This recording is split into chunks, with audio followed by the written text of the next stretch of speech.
when they're Okay. there. But they will go to things, well, what we're going to talk about a little bit here today. They were at a literary festival and they did purchase a table there.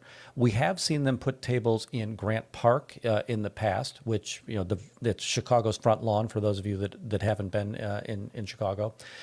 You'll see them in train stations, but they won't set up a table because, again, they don't have the permit to be there. Right. But they will go to like little league spaces, little league parks and things of that nature around the community. And again, Chicago is, what, That's 14 fast. miles by 8 miles, Right. where there's no way in the world that I can track down that or even the small network of protesters that we have here What kind in of that sense. numbers are you seeing out of there as workers wise, staff members or org members that are coming out of there? Do you see a bigger amount or has it faded off since they did the big opening of the org? Yeah, I'll say that the number has been stable, but there's been an incredibly noticeable transition of people. So Chicago's colors, when they first opened up, were gold. So everybody wore the gold vest in Chicago. Okay. And it would have been 75, 80 people that I could pick out and identify, yep, there's a staff member, there's a staff member, there's a staff member. But that number sounds Right. about where it's been most of the time. That doesn't include publics. And there's not a lot of publics, but the publics in Chicago are wealthy, right? So most of them come from the Right. North Shore, which are the expensive zip codes here in Right. Chicago. Well, I'll give But you an idea here in Battle Creek. Bobby Joe Kellogg was telling me yeah, that a couple from Detroit gave $5.5 million for the new Ideal Org in Battle Creek if we'll ever see that get built. yeah. So I know There's exactly what you're talking about. there's an unholy alliance between. There's a gentleman, Joe Cicala. He's a lawyer. He is the one that he's called a civilization builder in Scientology. He's the one charged with raising the funds. He's supposed to be the chief fundraiser up at Battle Creek. Hmm. Now, the interesting story with Chicago, he was a fundraiser here. His son is the executive director of Chicago. Oh, He's wow. got three other children, two other sons and a daughter that are in Scientology. They just had the son and the daughter-in-law just had a wedding there in Chicago. I caught him out in the back alley trying to sneak in. He was pissed that I recognized him, so it was nice. Hmm. He also used to be Chicago's original donor back in 2005. The first fundraiser was a gentleman, Randy Kretschmar, and he's a lawyer that rants against psychiatric help. So he's he tries to help people avoid 5150 and the idea that you shouldn't have to go through a psychiatric care. So they're a traditional Scientology Wow. anti-psychology lawyer. And they raised a lot of money. Well, they were law partners. Yep, Dream Hmm. Exchange. So he's the CEO of Dream Exchange. It's considered the world's largest minority stock exchange, but he's not a minority. His partner that he brought in brings the minority side of that organization. He's also, I think that we saw Nance Drew in here, right? We know there's some legal elements that are going on in regards to that. He's a lawyer, has no standing in the court, but he is a well-known lawyer and he's got clout. Anytime that we're in court, he's up in the ear of the state's attorney saying, hey, these people are protesting our church all of the time. We need to get a TRO. We need to be able to get these people away from it. And he's no better a person than I am. I have as much standing in that court as he does at that point in time. But he has friends, right? So, sorry, And I know we got it's off on a trail very, there. that's all right. It's very interesting though, because it helps to it helps to give perspective to what is going on there and what kind of funding is going to it, what kind of staffing they have, the connections between the big public whales and the people who are in charge of the org. Those things are very important, and it all shows that there is there's a common thread through a lot of this. You see the big public whales, their children end up being in charge of orgs or being very high up within the staffing for the orgs, or you see some folks like the young guy who does all the skateboarding stuff and running the I believe it's the San Francisco area.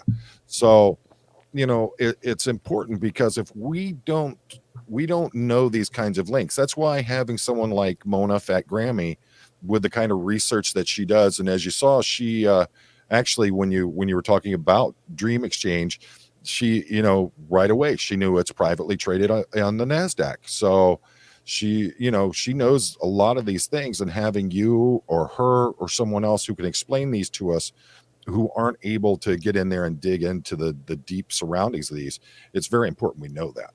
Yeah. So tell me what, now, are you doing your own handouts yourself, or have I you been am. thinking? So, and I'll put these up real quick. So I have a business card, and I don't know if people watch Tori Magoo 44, and if you don't, watch Tori Magoo 44. Yeah. She's an icon, and the idea. If you look at this, the front of the card is basically her Xenu card, right? And it's got Xenu.net on it, and it's got all of that information. Ask this, I asked that I hand this off, and hey, ask about Scientology. Now, the other side of this is a scan code to my website, which has a bunch of blog posts on it.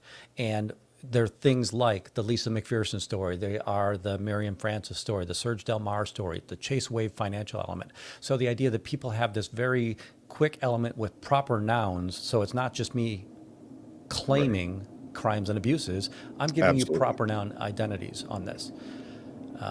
Now, to the earlier person who had commented, we were stifled a little bit today because we were at a festival where we probably could have gotten flagged had we been passing out. But every place else in the city, you'll see that I pass this out very often. Like I'll trade, I'll tell people here, give me your Scientology flyer, and I'll give you one of these. Absolutely. Nice. And that's that's the, I think that, that's important as well. And folks, I'm putting the link to his channel there. There's a link to your website as well on there, isn't there? Yes. Okay, Yep. so get over there, show some support to Paul and Windy City Thetan Watch.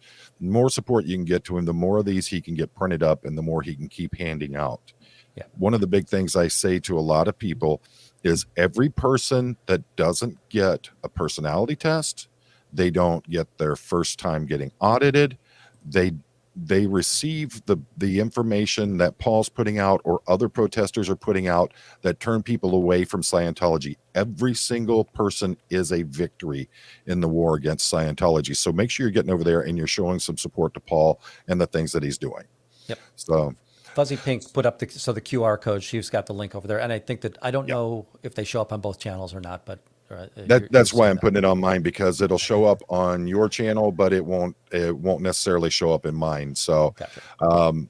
Fuzzy, I am going to try to copy as you go and copy and paste what you're putting on there, but just want to let you know that I don't know if it's actually showing up in my chat as well. So or by Chad, he locks his down. He doesn't want anybody but Chris Shelton and Stuttering Boss. John.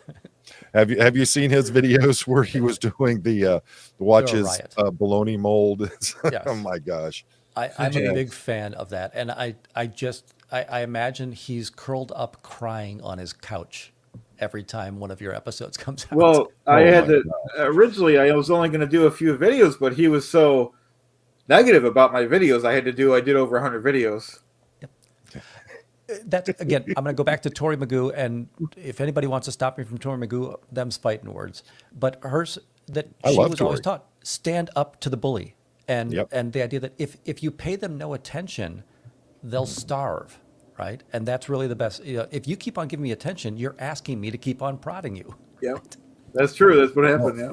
There's two ways to handle a bully. You either ignore them, like you said, and they're not getting the attention that they want, or you stand up to them and show them that they aren't as powerful as they think they are. And the either way can work just as good, either way can work just as bad. But the fact is unless you try something, it's going to continue the way it does. So that I can't, I think the content he's been putting out is absolutely hilarious. And when I'm getting people like Aaron and Nora and other people coming on and they're like, oh my gosh, did you see Chad's latest video? Or even Jamie Mustard and Daniel Mustard both talking about it. That tells me he's getting some notice on what he's doing. So if he wasn't such a jerk to begin with, everybody would love him that much more. So true. So let me see the picture of Xenu on the back of your cards. So let's see if we've got that. There we go. Yeah. Nice. let's see, who was it? Somebody in chat there was saying, it was Adam Wood was saying, he loves the pic of Xenu on the back of your cards there. So I was like, let's get that up there so everybody can see it. So, And they're very powerful. Sorry about that. oh, that's all right. And here we got Peter Anderson wants to know if your literature is available for others to download and put out there as well. Yes. What I've asked is that if you email me, I will give you a link to the Canva page that'll do this, and that way you can put your channel. Yeah, I would love if you would go and hand out people and send them to my channel, but it allows you to edit it and put your channel in there instead. So if you email me, and it's again just my channel name at gmail.com, I'll give you access to the Canva file that puts that in there, and you can put other stories in there. Now, the thing that I like about that scan code is the idea that I can update that in real time. I can put more stories up there. I can edit existing stories. So I think it's more powerful than me just putting a URL out there in regards to what's going on. So. And I think that's a great tool that we have. And like I was discussing the other night, one of the things that's leading to Scientology losing this fight is the fact that they're not able to keep up with social media and with the internet presence. And that's something that I think is very important that a lot of people just aren't realizing, is that, everyone, I've been saying it for a long time, this is a marathon, not a sprint. And we just have to keep plugging at it. And you're one of those folks who's plugging at it day in and day out. You're doing it out there in Chicago. So tell me about the festival you visited this weekend. Yep. No problem. And I know I'm blurry. I keep on trying to. It's all right. It'll come back. Okay. So every year, and it's a great festival, in the Chicago Scientology Ideal Org is in a section of the South Loop called Printers Row. Historically, this is where all I think that's the right size or somewhere around. It's basically a traditional business card. That this used to be where all of the manufacturing of like the phone books, the newspaper, they all came out of this neighborhood. There was never residential in this neighborhood. 20 years ago, this would have been a dangerous neighborhood to be in. What we've got there. So it's Printers Row. It is historically, yeah. So you've got those train tracks. Oh yeah, that white square there is basically what we're seeing. How far is that from what is, I believe it's called the Miracle Mile? Yeah, so the Mag Mile, if you go over to the park, the green on the park, and then up near the top, you were almost on the Art Institute. Right, the Mag Mile, and then the Mag Mile, I would say, is really north of the river. So you'll see the river cut through there. Okay. And then that's oh, there it is, the Magnificent Mile. Yep, the Rolex stores and all of those stores. Oh yeah, we shop there every day. Yes. And one of the things that I'm doing a video on this very quickly, I think we might have mentioned, but right next door to the Ideal Org is Columbia College's largest residence hall, and it's about 1,000 students that are in there. Now, how close is this? How close is the park here? This area you're talking about? How close is that to the Ideal Org? So in that white space that you're looking at, the Ideal Org is where that subway is. So that subway that you're seeing there, right over here. Yeah. So they're on the boundary. They're on 650 Clark Street, 650 South Clark Street, and you're at about 500 South Clark Street right now. Okay. So right across the street from First Draft is Scientology. And then you see Dwight Lofts. You see Dwight Lofts on there. That is the college dormitories. Okay. So they're right next door. Yeah, if you look here, you want to go to that side. So the red brick building is Scientology. Here. The red brick building is Scientology, and you're seeing them pre-opening, so they've got all the garbage bags out there. Okay. And then Columbia is not only that metal and glass building there, but everything above the first floor of the brick structure is also Columbia College. Wow. So, and just last year, Columbia College instituted only freshmen can be in there. So I don't get that residual effect. I need to keep on re-educating every single year with the people that are in there. And you're also talking about the most vulnerable of people that are going into college at that point.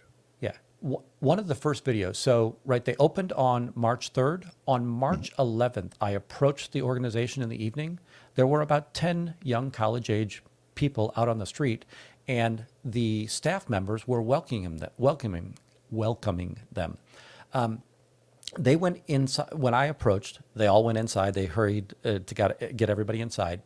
Chadwick Burke, and Chadwick Burke is the Chadwick of boobology fame. He came out and he tried to lure me away, saying, "Hey, you want an interview with a Scientologist?" And he thought I was going to walk down the street. And I walked down like 2 door fronts with him, and I realized, okay, you're not doing that. Well, just as I came back, 3 of the young people that we'd seen, they came out the front door of Scientology with their manuals in hand, walked straight into Columbia College, buzzed themselves in, so they're students, and they now all that propaganda is being set forth inside of Scientology, or I'm sorry, inside of Columbia College, right? Right. It was the most. I will say that my heart sank that night. I'm like, oh bet. my God, what did I just see, right? It's There are 4 other. If can you go back to that map for just a moment? Yep. Let me get back on that real quick. I apologize for the. By the way, I love Chicago, and I will tell. If you want to know anything about this city, I'm more than happy to tell you. And Granny T, if you're not understanding, this is what we're doing is we're showing context to what's going on here. Yeah. So- and so they're on Clark Street. One major street over is South Dearborn Street. That's the street that the fair was on. So this, Okay. it's right there, right? That they're, 3 times today, I walked over to the org to get their blinds closed. So every once in a while, whenever I wanted to take a break, I just walked back over to the org, shine my camera in, and they closed that. That's awesome, isn't it? Yep. So was the fair in the Printers Row Park, or where was it in It was the connection? entire 2 blocks of, so it went from 3 blocks up. If you go even wider out, so from Ida B. Wells, so that's 1 block, and then there's 2 blocks that are involved in from Harrison to Polk. That's really 2 blocks. There's just no intersecting block. Right. And also across the bottom where you see the UPS store. So that Wow. street Polk, it was there. So it's massive. There are hundreds of vendors there. Like I said, this is a big deal. This is a big festival. Wow. So they were doing it on the street itself? They had a table almost right in front of where you see that UPS store. Their table was right there. So they were at Okay. the T intersection. And it was really unfortunate for them because had I been trespassed, which I wasn't, they actually were on the boundary of the events space. So all I had to do was walk 2 steps back and I was right behind their booth. So there was no, they were absolutely ineffective in trying to prevent any of the protesters from being there that day. That's just that's insane. But if you've got the rectangle there, the white mapped rectangle there. Great. You've got State Street is going to be where you've got the M Metro. It says Harrison M Metro, right here. and that very large building that's just north of it that looks like an E. So State Yeah, right Street up. and Canal. That's there. University Center. You can only live in that building. It's 13 stories tall. You can only live in that building if you're a student of Columbia, Roosevelt University, or DePaul University. So yeah, that's right. So look Good at Lord. right. This is a target-rich environment for young people. Absolutely. If you go next to the Harold Washington Library, which is 1 block north of that, is the Arc. So you see the red. You were spinning the right way. Okay. So that Down red there? building with the intricate copper work on top, the gargoyles on top, Well, we'll get That's- right on down there to it. and then right next, you kind of have to go. You're on the opposite side of the building, but the other side of that building is called the Arc at Colonies, and this is the library. But just the other side of that building is another Columbia College dormitory. Wow. And then 3 blocks south, you've got yet another one. So, like I said, it's just incredible that they chose a good spot. Yeah, they're right there in the middle of everything on that. So Yeah. there's no that's planned out quite well. And there's no real question as to why they picked Chicago and they specifically picked that area to go in for the new Ideal org. They have so much fresh, I guess what you'd call it is fresh meat there. They have a whole bunch of people who are just beginning their higher education phase. They're very easily talked to. They're open-minded. They want to learn about what's going on. So they're very easy targets for them. And that's sad. I'm just wondering about ways of getting involved with the university itself. All right, and that's the link you sent me. That is to the That's the festival map, right? So this was the map, and let's get back to the parents in just a moment. But this is the festival map that we would have seen. I'm gonna go ahead and pull that up No real problem. quick so that we have that. Okay, there we go. All right. And it is oriented exactly opposite, right? So in reality, that long stretch that looks like it's going east-west is really north-south, and then at the far right-hand side is Polk Street, and you see the topmost red element with a 408 on it. Yeah. That was the Scientology table. Well, they definitely right over here. Yeah. You have I don't know what the maps are for that, but TT, and then you have the different the UU, the TT, and the SS are right there. And you go down here.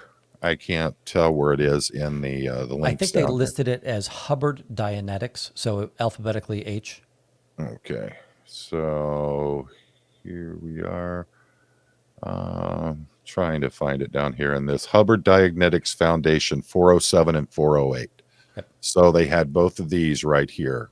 Yeah, and the guy at 407. So that one, I didn't recognize it. They weren't Dianetics at that table, 407. Now they were very pissed at me, right? They would, oh, look at that antagonist out there, and kind of hooting and hollering at me.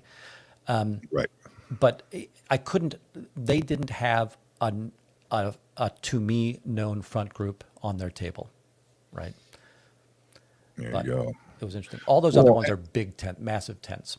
And as with everything else, what they do is they hide in plain sight by saying they're the Hubbard Dianetics or whatever it is that they're using. They aren't saying we're Scientology. No, we're something else. And then they've got the happy, shiny people out there offering the personality tests and the free. Were they doing auditing out there on the street as well? Yep, they were doing the stress test, right? Okay. And you're right. One of the things that they would tell the police, he keeps on telling them we're Scientologists. And I would explain to him, you are Scientologists, right? He keeps on telling everybody that we're Scientologists. It's like, yeah, I understand that, right? You are. Well, a good answer to that is the fact that they literally copyright and trademark everything. And if someone else is out there using Dianetics or any of the other trademarked works that they would be using, then they would be in violation. So who else is out there using that? And Scientology is notorious for being very litigious. So who would be stupid enough to use their own monikers? Absolutely correct. So when did you find out that they were going to be there at the festival? I didn't find out until yesterday. So yesterday, I was going to do a tour of those buildings, those college dormitories, because I wanted to get some B-roll for the video that I'm putting out. Because I'm going to target the parents of the Columbia students, right, to let them know that this is. And for everybody who's listening that doesn't understand, B-roll is content that you're going to get when you're going to be at a specific location or a specific area. You use that content as a way to either fill or build up on a topic that you're talking about on one of your videos. And they're very important. Everybody who does edited content will use B-roll at some point in it. So that's what's going on with that. Yeah. And one of the reasons that I wanted that, right, the idea that look at how easy it is to walk to all of these places. And I actually have video of Scientologists, me intercepting flyers in front of each of those buildings. So the idea that it's not a thought that they might come here, they've been here, right? Right. So Scientology has no problem coming this far away from their organization. I think Declared Dave has a real good point here. Hubbard says to own up to being a Scientologist, otherwise is a crime in Scientology. Absolutely. Now you got a great point. Next time they do something like that, go, oh, so are you saying you're not Scientology committing a crime against Scientology? Aren't you out ethics on that? And something else I want to say, and I wanted to make this very clear, that when Mona Fat Grammy and I were talking about some of the OSA files that she's been going through, one of the things that was very clear in that was when you have protesters going against an org or some kind of exhibit that they're doing, you are actually taking their stats down by doing that. So that's another win for you right there, just by being out there doing those things. Yeah. So today, both days, I would, I would give them the wall of fire, right? So for those of you who don't know, the Xenu story, I would tell them that, and and I very facetiously always say, I apologize if I gave you pneumonia, and then I tell everybody around them, don't worry, they can't really get pneumonia, but they think they can get pneumonia. So that's the really fun part of this trick, right? But the clear cognition, the idea of somebody will sit down in that chair, and you saw that the tents that there was the TT next to it. Well, that was a book vendor as well, and people would line up at that book vendor, and somebody would sit down to do the cans, and I would say, isn't it strange that Danny Masterson is a member in good standing of Scientology? And by the way, nobody knows it's Scientology at this point, because for 5 minutes is when I'll say that. Right. And he's in prison for 30 years to life. I know that's not actually what it is, but I'll say for layman's terms, 30 years to life, it gets the message across on that process. And then you would see people immediately stand up and back away. It was like, whoa. Oh, there you go. What the hell is this? Yeah, there, I mean, the mere association with someone like Danny Masterson and the fact that he's still in good standing with them, that's a nice little black eye for him there. That's for sure. Absolutely. So how about we pull up some of the video from your live, and you point out to us, where it is and how big their setup actually is. How about Yep. that? That'll work. So here we go. You go ahead. You're controlling it from your end. I'm going to turn the sound off from that. Okay. And you can go ahead and show us, the different points there of how big their setup is, how many people they've got staffing it. And it looks like they had a really good crowd out there for this event. Oh, yes, there was a lot of people there. I will Excellent. tell you that their table today, we saw them sell 2 books in a from 10 to 6 My in an goodness. 8-hour period. So they were not happy with us. You might understand why they would go to the police crying. At this point in time, we're seeing the 2 people in black are staff members. The Okay. person in red is a public. I actually found out at the event, he's, unfortunately, he's a widower. He recently lost his wife. He's a dentist, but he is a Scientologist, right? So Okay. there's hey, I feel poorly for you and all, but you're there. You can see the long table here. The vast majority of those books are Scientology. The thinner magazines that are a little bit closer to us are things like The Marriage, The Way to Work, The Way to Happiness. Those smaller pamphlets that they would have out there. And then the red table is going to be the Dianetics element. At times, there would be as many as 8 or 10 people trying to staff this. This morning, there was a fun little trick. You see that he's got the black coat on right now. They Right. typically have their red T-shirt on that says Dianetics. What Okay. he would do is he would put his jacket on so he doesn't look like a staff member, and then he would play customer doing the can work, right? So it was, Oh, look, okay. we've got somebody out here. I said, oh, isn't that cute? Scientology has their own members doing the customer The- part on The this. old beat and switch on that one. So true snake oil sales.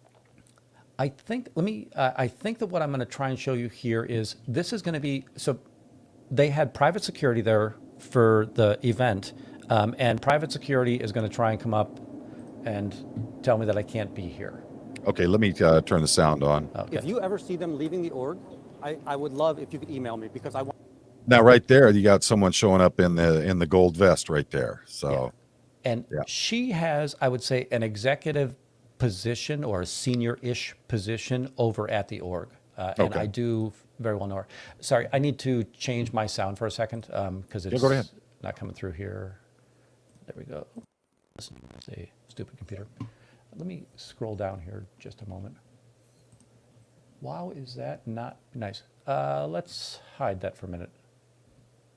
I'll refresh it. Sorry that I'm fumbling so much on you. that's all right. That was not. That's all part of live streaming. Yep. These things happen. So, All right. Let me get back to yesterday. okay. And here we're going to see the first contact with private security. Okay. So you see the 2 gentlemen in the high vis, right? Yep. Or gentleman and a lady. Is And- the sound on your end? Yeah, It- on oh, your muted. You know what? Thank you. or the police. And you explain to me how you want to prevent free speech at a literary event. They said that you are harassing. Who am I harassing? No. Has anybody been harassed by me? 0 people raised their hand. They're not gonna do that. They're not kids. At Plus, what they're point- private security. What can they do? Correct. Oh, don't be in public. He doesn't want to be on camera. I see them. Oh, if you only understood the First Amendment and there is no expectation of privacy in public. So this goes on for a little bit. You know, they're not going to get any satisfaction with me. Yeah. The next thing, I that love would- the going to the microphone there as if that's going to do something to you. yes. Now they are going to call one of their more senior officers over. Now this guy gets aggressive with me quite a Okay. bit today. Sorry that I. Oh, it's all right. Their permit says it's a public. These two are just. I'm trying to explain to the office that the permit they went and got the permit and the I'm permit part of says the it's public. public. I gave you an opportunity to talk to me. You didn't want to talk to me. And you're trying to record me, so get away from me. I'm asking you nicely. Are you saying in Getting away public from me. you don't want me to be near you? I asked you to get away from You me. should egress then. I don't think he understands how masks That's nice. work. I heard you ask Yeah. me. I heard you ask me. You're having a private conversation in public.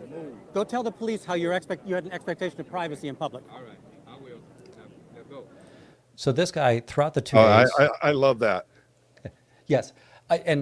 Sorry, very shortly after this, you're going to see me kind of waggle my finger at him and said, "You're dismissed too, young man."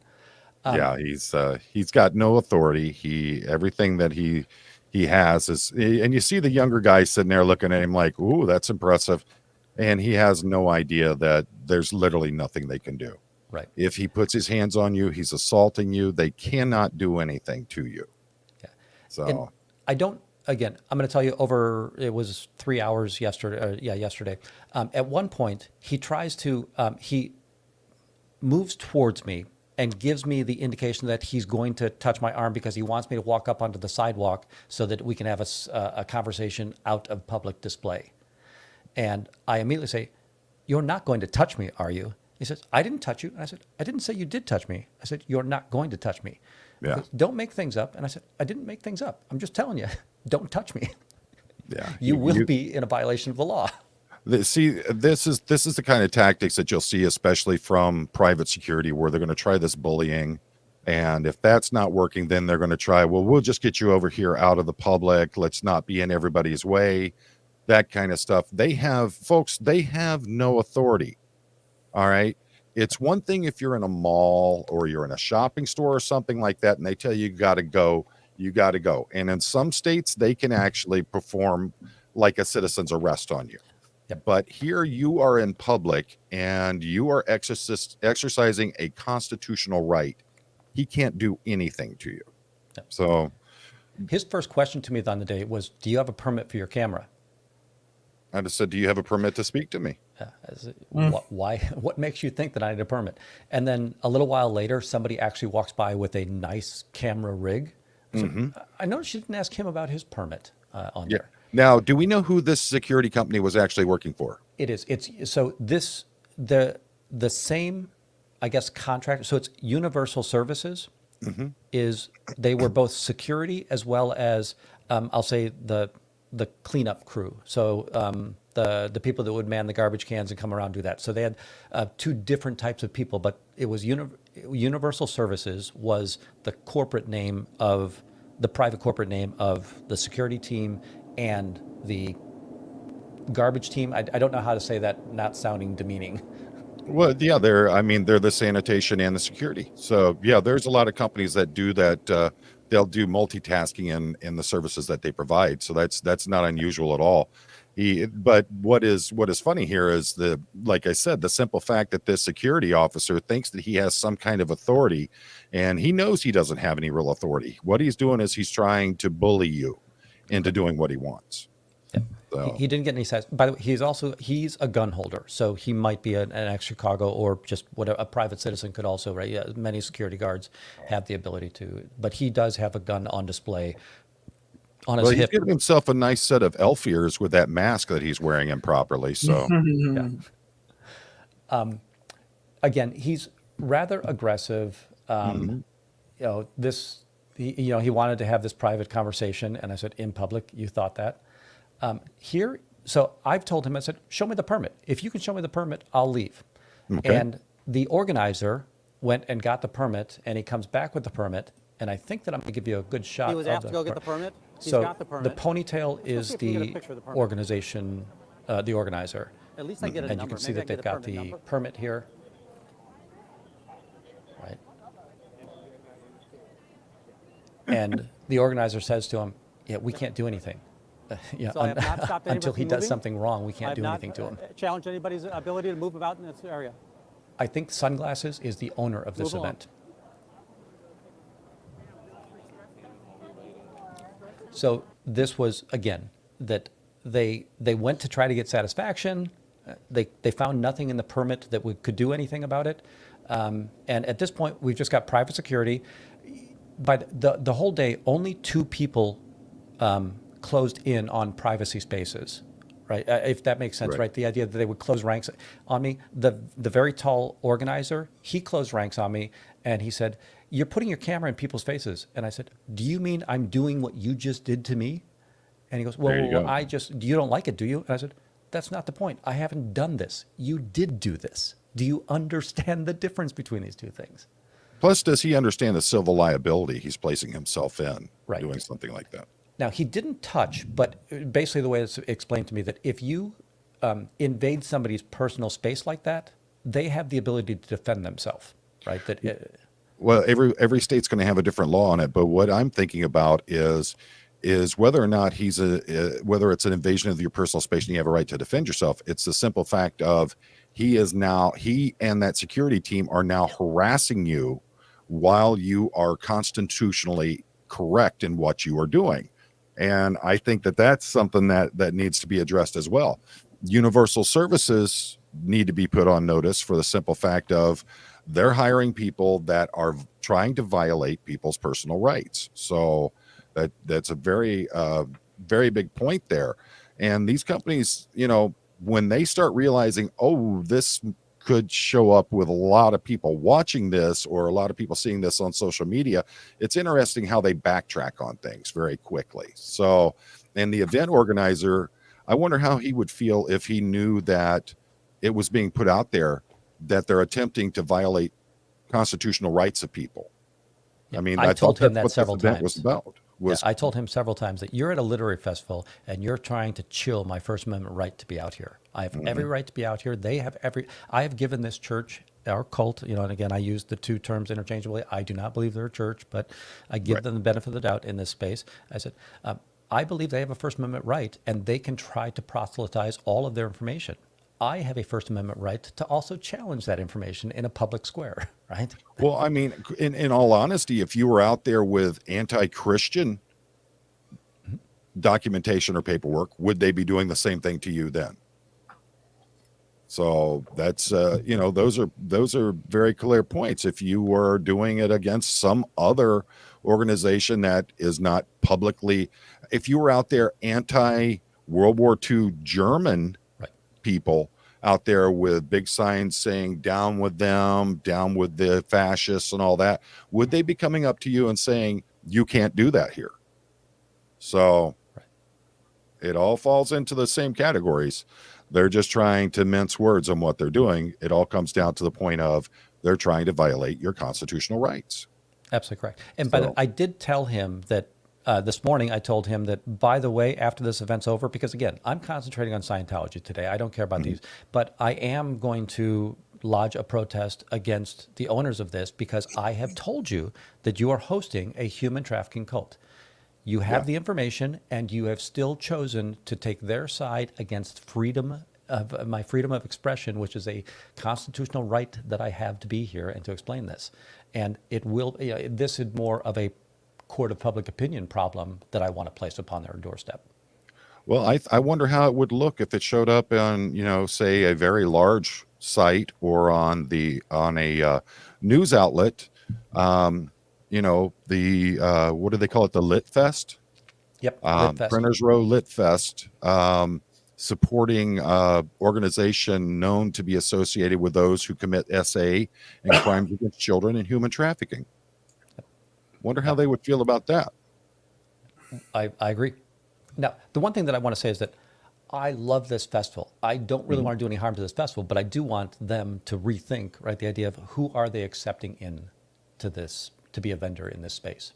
I think it also comes down to a matter of, with a lot of these large organizations, what I've seen is it's not so much about the quality of the booths that they have, it's about how much money they can make off of those booths. Correct. So, and I'm not saying that's what they've done here, but I've personally seen it in other festivals and events like this.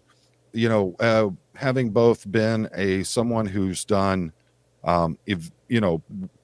entertainment at events like this, and also been someone who's had a booth at events like this, I've been lied to by event organizers saying, you're the only person doing this. Nobody else is going to be there doing that.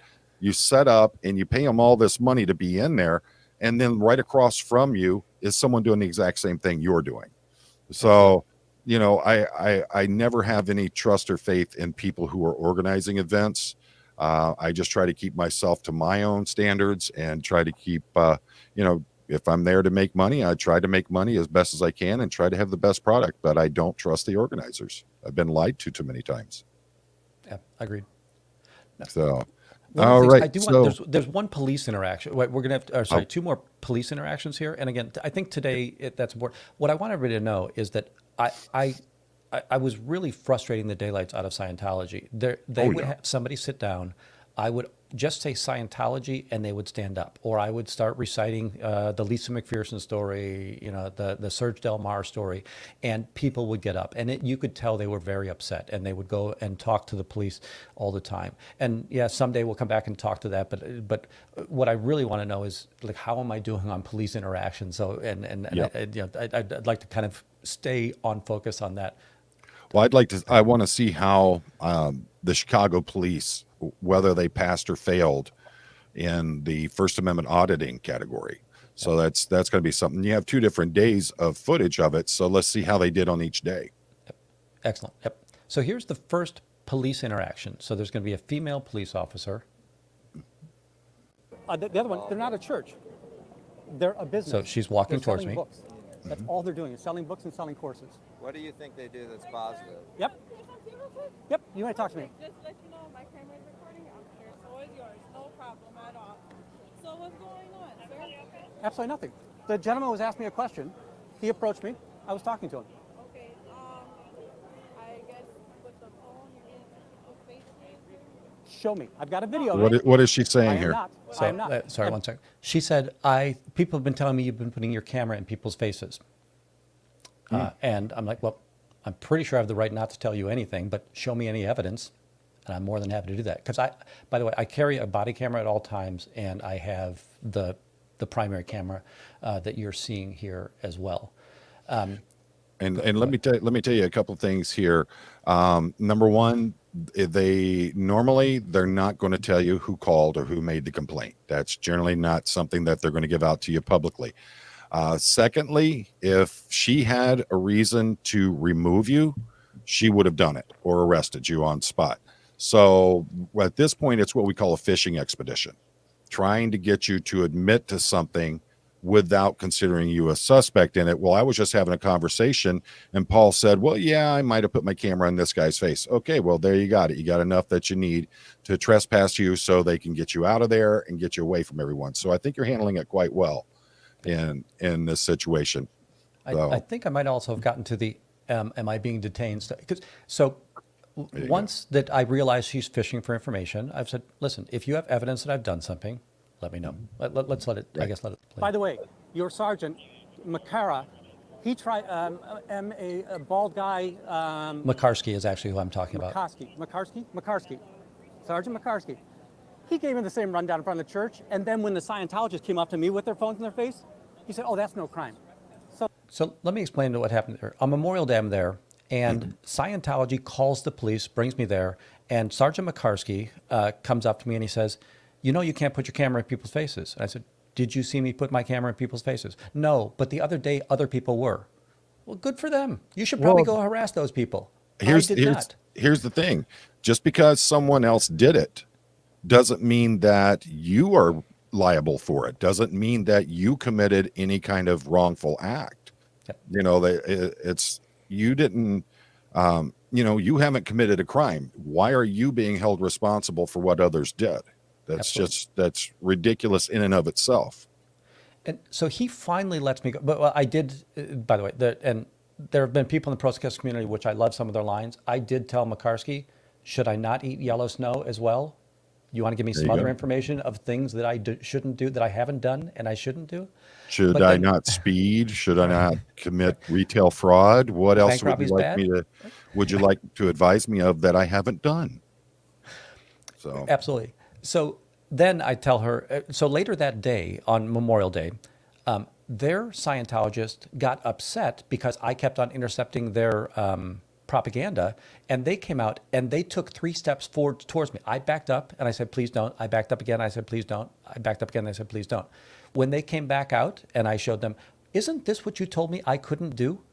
Why are you not arresting this woman now? Right? It's like, oh, we don't see a crime here. That's like, okay, well, thank you. We're done then, because even if I do it, that's not a crime. You've just admitted to that. Thank you, Sergeant. she So doesn't, and you know, and I agree with this. Police shouldn't have to worry about things that have happened on day. This person is here for the thing that happened today, so we'll give her right. some benefit of the doubt. But beyond that, this officer should be intelligent enough to understand what is a stupid call and what isn't a stupid call. What is a ridiculous call? You're supposed to be there safeguarding the public, not doing the tasks set for you by a cult. Right. So, you know, you're not owned by that organization, are you? Officer Maldonado of Chicago Police Department, are you personally employed by Scientology? Are you personally doing their bidding? Right. You know, it's real simple. You know, So what happened? She's going to back up and she's going to start talk. The other people, the Scientologists, are going to approach her and start, short story or whatever you want to talk about. Take gonna your start yellow snow and sleeping. eat it someplace else. I don't care. I just told her, take your yellow If snow this and eat it is a someplace else. consensual, if this is a consensual talk, I'm just I no having longer a consent. conversation with you. I'm done with my consensual talk. I've told her I'm done consensually talking.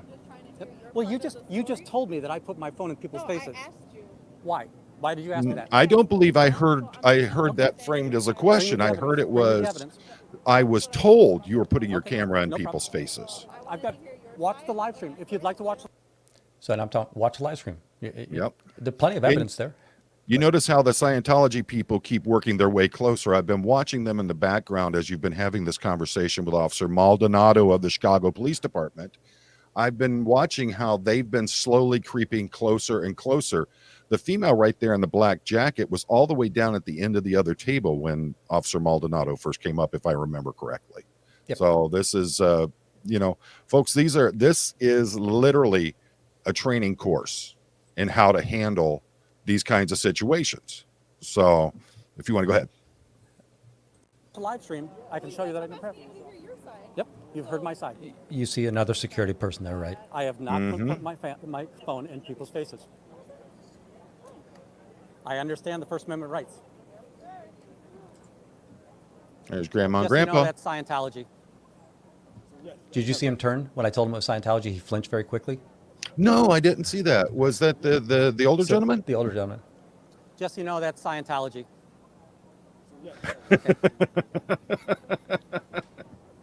That's good. So you notice these two are walking up on the sidewalk. They're about to go. So the security person and this person, because this is the person that they're claiming is going to lodge the complaint. It's her on video, so who is you can listen to their initiating words this. or my video.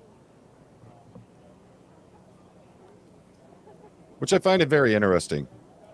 But if she's going to talk to you, she does have to talk to them. Right. So, and especially if they're the ones who called, at some point she's got to make contact with them. That's not unusual. Folks, but it's- allowing them to it's safeguard Scientology. her It's is a Scientology. different Just thing. be careful. So, see, did you see me put my phone in anybody's face? I wasn't facing that way, so I can't answer that. All right. So you saw that I just interacted with another person, another community member, and I asked the officer, "Did you see me put my phone in anybody's face?" "Oh, I didn't see anything." So Yeah. we're going to go through this 3 or 4 times. Now, this will play out a little bit. Eventually, she's going to call her sergeant. But one of the things that I'll ask as a stupid civilian who never had any police background, if there is no crime, why is a sergeant being called if there is no explainable crime or explainable infraction? Well, I can answer that one.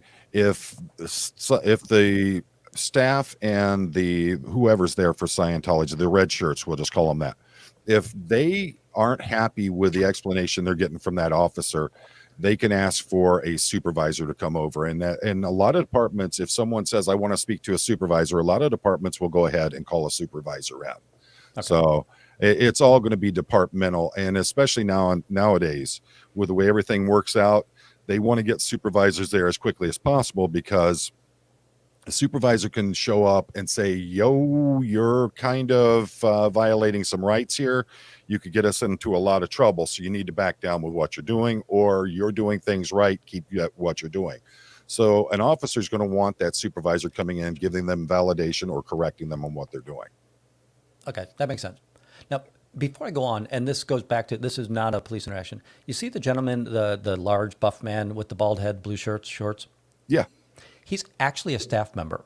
But what okay. he's done is he's walked up here and he's kind of engaging like, oh, this is very interesting. I like what you're doing. And then he's going to walk up there, and he's already done it. He's got Scientology flyers in his hand. And they're now saying, see, we found this person, this nice neighbor, and he so much sides with us that he's going to start handing out flyers. Yeah, I know that's your staff member, you idiots, right? You're not fooling anybody here. So Mr. Swole there is, he's safe pointing the public for Scientology. So it's fun. It's fun. But by the way, it was very hard for me to mark this video up because there were a lot of highlights. Awesome defense Oh, I bet. I don't know if I go back to the woman again. for Scientology. That's the aggressive cop right there, and you can see the gun right behind his arm there. Yeah. Well, as you'll notice, you notice how this person keeps interjecting himself into your stream.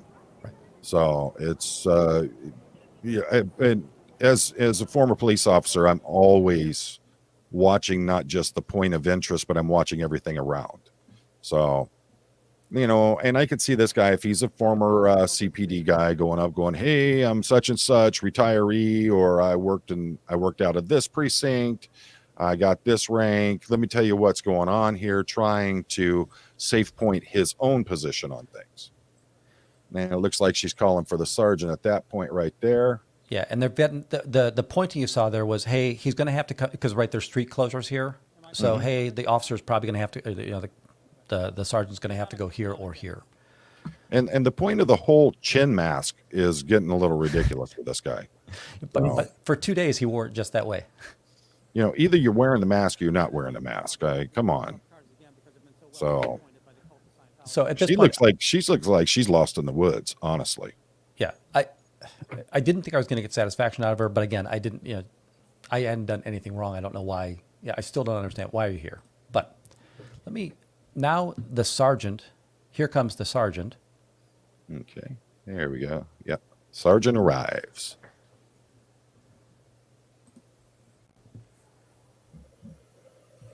Yep, white shirt. He's got the permit. Yep.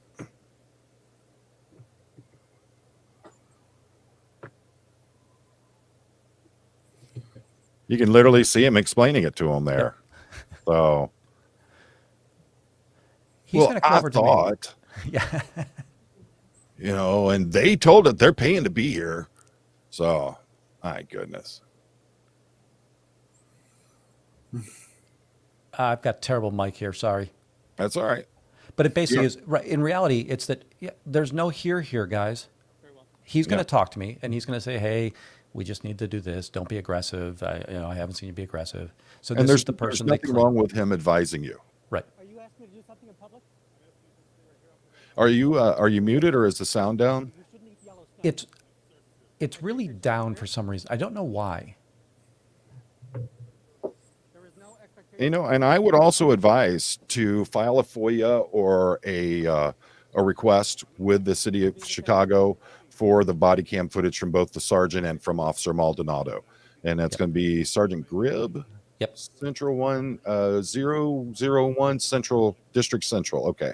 Yeah, so the star number is going to be on the right hand side, and I have his star number as well. So I always ask for those. And you know what? Every once in a while, my mic will trip out. Basically what happened is, right, just like earlier, that he wants to have a private conversation, and I'm like, you should find a private place to have private conversations. And I asked him, I'm being detained, and he says no.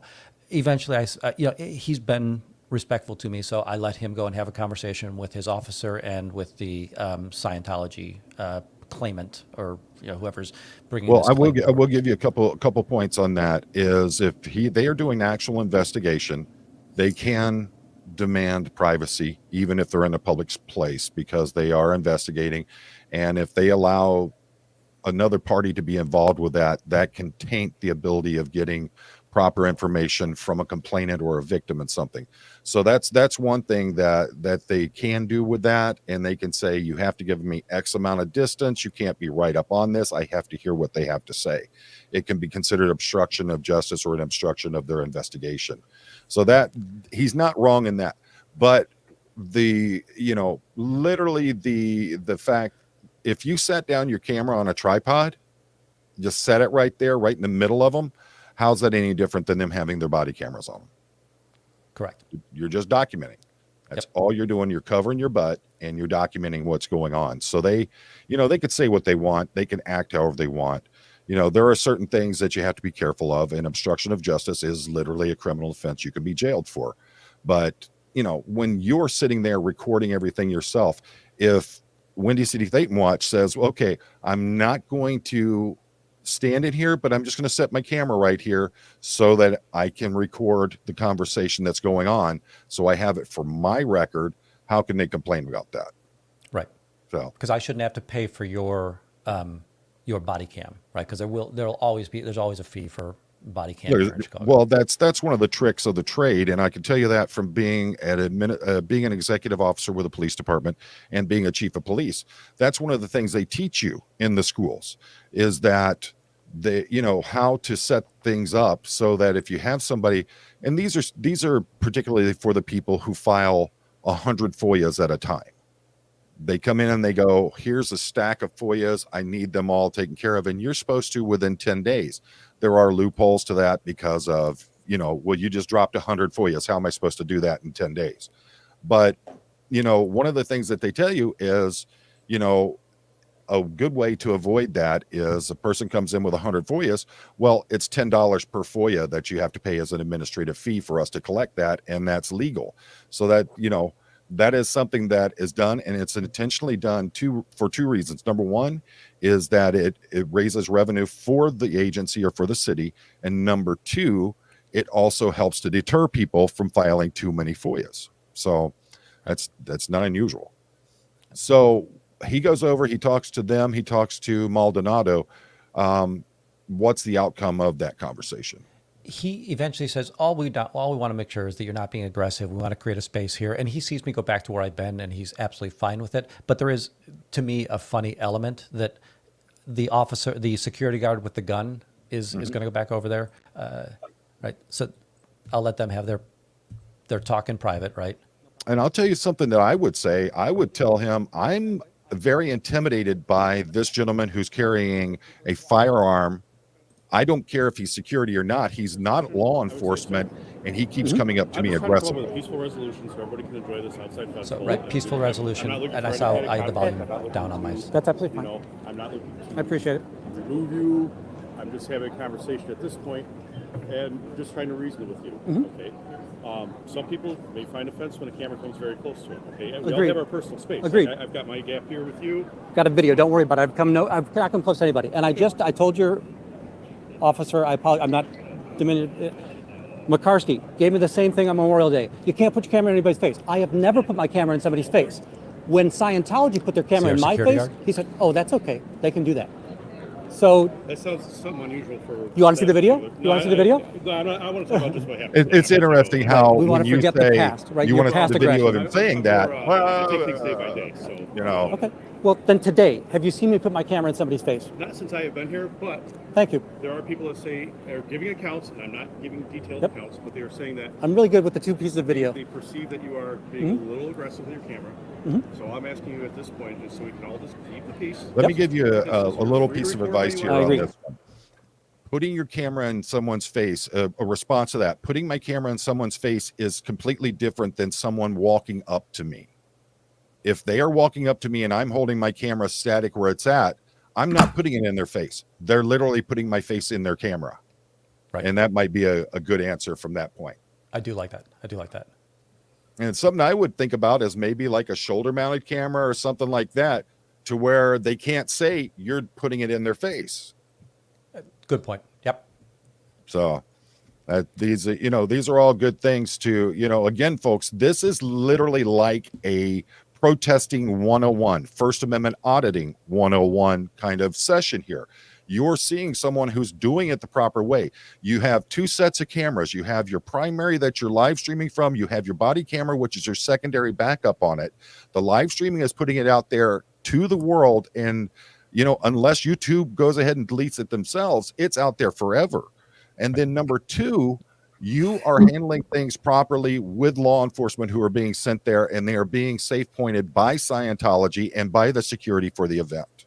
So, folks, if please pay attention to this, because not knowing your rights, not knowing what they can and cannot do is how they're able to bully people into not auditing or protesting. So that's the other night I was talking about that in my live stream about winning against Scientology, is the fact that knowing your rights is one of the most effective tools you can have in your arsenal in protesting or First Amendment auditing. And thank you, Paul. I think that's awesome that you're able to show these things.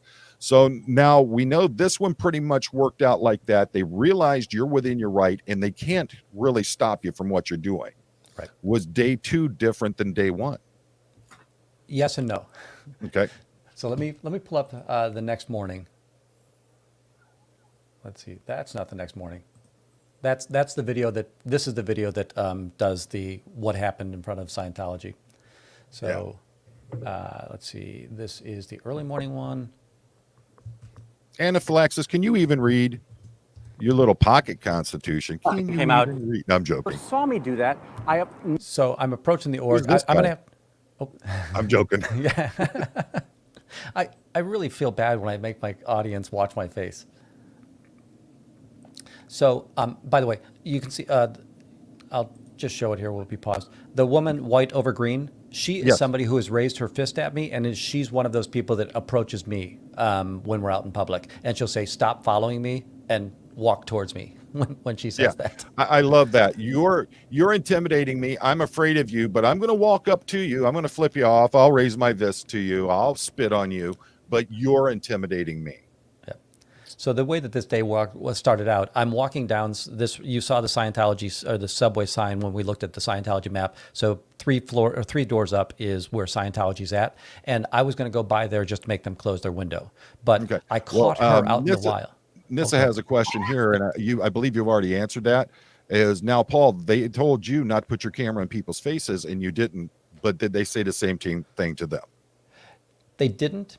Now I will say that we never complained because they didn't put it in our faces, right? And Right. and again, they would back cam us. Right? I hope everybody understands back cam, right? Just the idea that Scientology wants to get us on pictures, and we'll always wave to them and smile and all of that Right. in that process.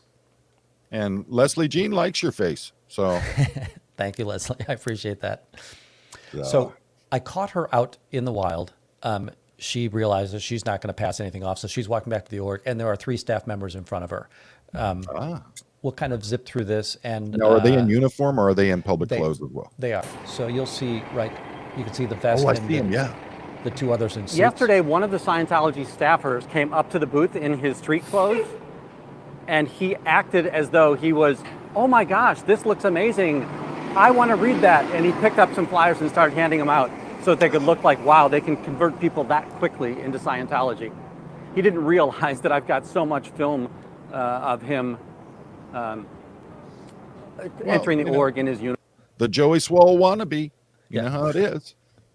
So now I go over to, and again, I just have to go to the bottom of the street, take a left-hand turn, half a block, and I'm at their table. okay. I get there, and Neverin Nana, who's another protester here in Chicago, is already there. Oh, okay. And we talk a little bit, right? So now you can see they're setting up for the e-meter, all of that. I find Neverin Nana, and she notices there's a bunch of police here. Which is really interesting because on the first day you didn't see that much police activity, did you? Correct. They were called to there were no police on premise stationed. It wasn't a detail Right. on Saturday. But obviously things have changed, right?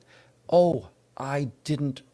The woman in yellow is the one that she's the one that Scientology co-opted to try to. Later on, we'll hear a story about that. But you can see there's a white shirt here in the background, and he's actually a lieutenant. So sergeants and lieutenants both are the white shirt, and I'm sure there's a stripe designation. Oh, there's a lieutenant there as well. Okay. Excellent. And I told you earlier before the stream that I had, when I was being confronted by the cop in the yellow, I asked the guy, you'll see he's looking down at his phone. He's the one that I had interactions with all day long. I said, have you seen me be aggressive at all today? And he's going to say no. But I see the police here, and I'm going to take advantage of this. And I am going to... The Bears event. I'm going to and tell them why I'm here. we You're going probably to already say point them yourself, aren't you? really appreciate So that I wouldn't he's hand going out to flyers talk to doing somebody that. first. Not, Sorry. Somebody, Let me... Oh, that's all right. no, right. He's having a conversation with somebody, and I don't want to interrupt the officer with the conversation, so I kind of wait quick. until... You really want to throw them off? Howdy, sir. Go there half I the just day kind of with want a to say, wig if you on could keep and then an take eye it on me off in the today, second half. and the reason is that there are going to be So, sorry, we're starting.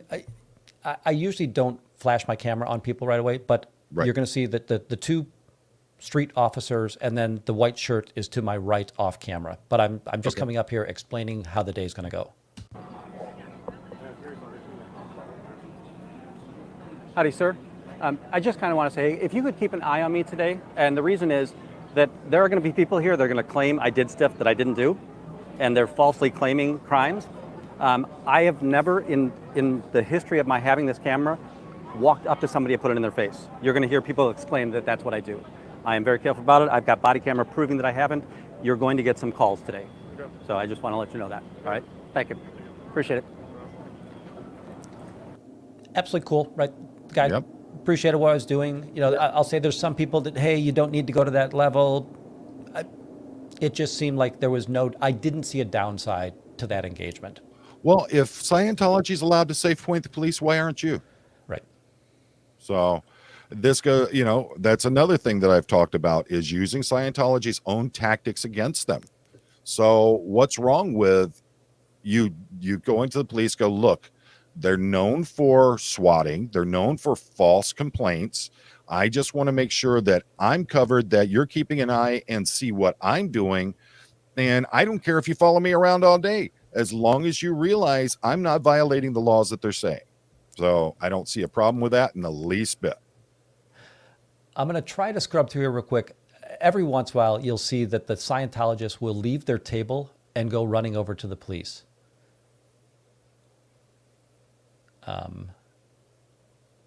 Oh, you're seeing a cam back, right? So they're doing a cam back. On me. That's so nice of them. I wonder if you're going to make it into the stand league list. Yeah, probably. So at one point, I think I tell her that, hey, this is Scientology. Oh, did she? Yeah. So I think that she's about to head over to the police. Oh, nope, not here. Sorry, folks. I appreciate the patience. Oh, this is Nino. Wait a minute. That guy had the red shirt on with a jacket, right? Yes, this is the one that had the jacket on earlier. Yeah, And I noticed that he's over there talking to the police, and it's like, listen, all right, let me get in front of this. This cop was cool all day long.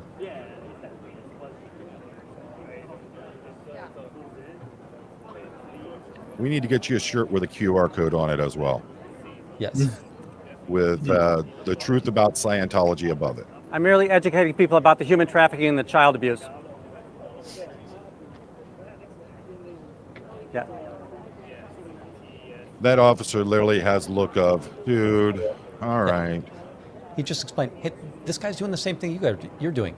You're out here telling people about your He religion. has a First Amendment right to tell anybody what he wants to, right? And I have a First Amendment right as well. And I'm antagonizing Scientology all day long. Hey, you're 0 for 73. Hey, you're 0 for 98. Hey, you're 0 for 64, right? The idea that they keep on telling you to pound sand, folks. Just pound sand. I mean, I honestly would, walk a little bit out of would everybody's pretty way much so they spit don't have my to come past coffee out if you said to him, ask him how he feels about Danny Masterson not being declared. You will hear that. In front of the cops, I don't, because I don't. The cops. Again, I told you. I hope that's not a derogatory term. The officers, they're not invested in whether or not there's a cult or not a cult. They're there to enforce laws and not enforce laws, not principles and policies in this space. Now, I would say that this church does commit crimes, and I hate that they cover up those crimes, and the police help them cover up those crimes in many spaces. But, me telling them that this is a cult and human trafficking, it does get their attention. Every once in a while, I'll be able to hand a card to an officer, and I feel good about that. That's good. I mean, if anytime that you can get that literature out there to someone who's a non-Scientologist, again, a win.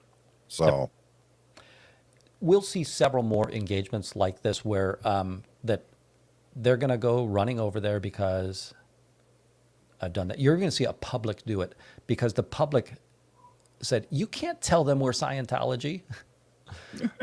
It's laughable, funny, sad, whatever you want. By the way, well, the reality of it is they mix the reality of a Scientology crime versus an actual crime far too often.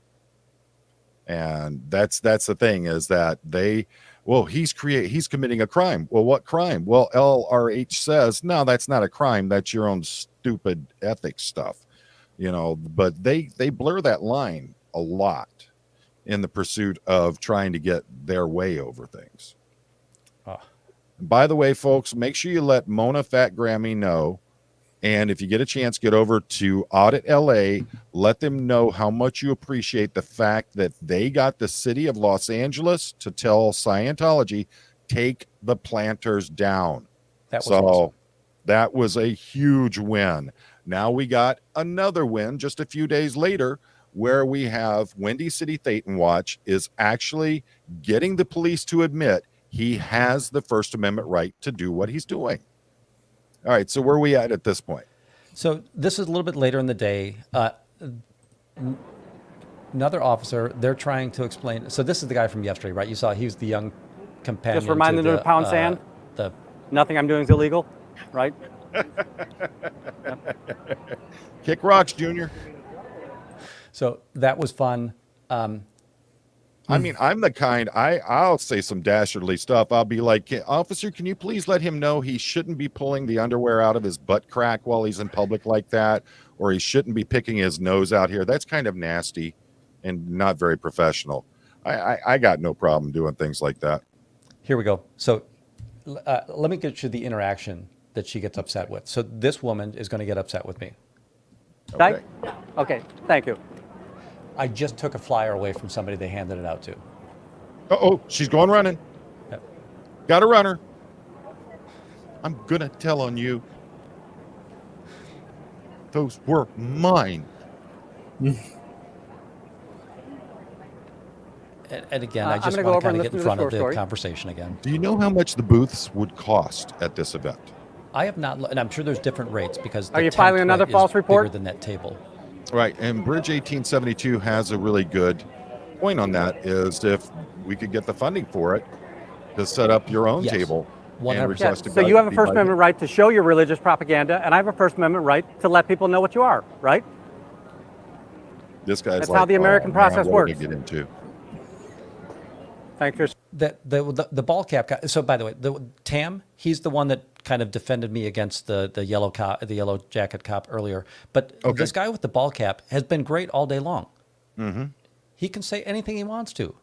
Shut up and go back to your pen. All right. Yeah, Jack Storm, she did go running and crying. And they want satisfaction, right? You can tell her, oh, come on, officer, please, right? Type thing. He hurted my feelings. Now, things. By the way, there's one more interaction, and it's going to be very much the same. It's a public that hears me tell somebody that walked up to the Dianetics table, and I said, "By the way, that's Scientology," and she ran right over, and all of the other Scientologists very quickly looked like, "Oh my gosh, what's the hubbub?" And they couldn't pull her back from the police fast enough. But it was the exact same. So it was the exact same response that was going on there. Now, I'm going to pull another video up. Okay. And Bridge, I bet that booth at that Comic-Con, boy, I bet that's going to be an expensive one for sure. Oh, here we go. Yeah. So this one's kind of interesting. That guy right there, I'm going to pause it for a minute. He looks happy. I'm very confident that he is somehow associated with Scientology. When the officer, the yellow jacket officer, first has interaction with me, he stands between me and the officer so that I can't record the conversation, and he towers over me. So all I did was raise I've got a gimbal. I just raise it up in the air and I can see it. But he, again, all day long, the violations of personal space were always somebody who is Scientology or somebody involved with the event. But you're the problem there. I wouldn't be surprised if he was a private investigator. That's not an unusual thing that we've found. Private investigators seem to be quite common with that. Is that that's Mr. Chin Mask, right? Correct. Back at it again. Yeah. So at this point, this guy, it's this young kid, he wants to get satisfaction, and he's just not getting satisfaction, right? In regards to what's going on. He should try a new haircut or a new cologne. Yeah. So. I'm going to, again, these cops, they're pointing me, they're referring to me every once in a while, and I keep on teasing him that, hey, how many times do they got to tell you to pound sand, right? That I'm not doing But you got to remember, him wearing that mask on his chin is saving the world. Yes. So he is doing his part. Now, here's where things get a little bit sideways for me today.